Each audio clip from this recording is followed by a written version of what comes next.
नमस्कार मित्रांनो.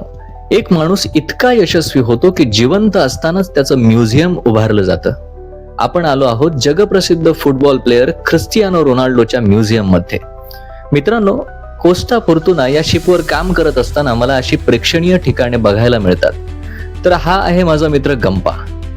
आज आपण पोर्तुगालच्या मदिरा आयलंडची राजधानी फुंचल मध्ये आलो आहोत. हेच ते स्थान जिथे रोनाल्डोचा जन्म झाला. रोनाल्डो सोबत हे स्थान इथल्या वाईनसाठी जगप्रसिद्ध आहे, मदिरा वाईन. तर चला पाहूया रोनाल्डोचे म्युझियम. हे म्युझियम पाहण्यासाठी तुम्हाला 5 युरो म्हणजे जवळपास 500 रुपये पे करावे लागतात.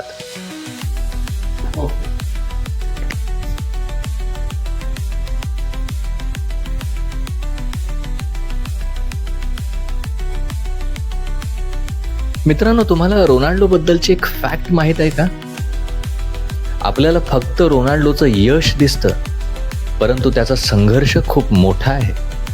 वयाच्या 15व्या वर्षी टॅकोकार्डिया या हार्ट कंडिशनमुळे रोनाल्डोला हार्ट सर्जरी करावी लागली होती, आणि तरी देखील तो आज सर्वोत्तम फुटबॉल प्लेयर आहे.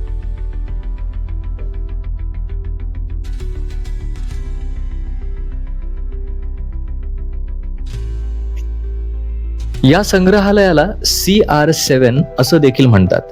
हे संग्रहालय डिसेंबर 2013 मध्ये उघडले गेले आणि त्यात रोनाल्डोच्या कारकिर्दीतील महत्त्वाचे पुरस्कार, पदके, जर्सी आणि बूट अशा वेगवेगळ्या वस्तू ठेवलेल्या आहेत.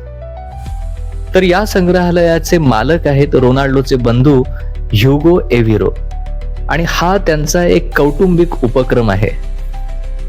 क्रिस्टियानो रोनाल्डोच्या फुटबॉल कारकिर्दीतील महत्त्वाचे क्षण आणि त्याच्या यशाचे प्रदर्शन करणे हा या संग्रहालयाचा उद्देश आहे.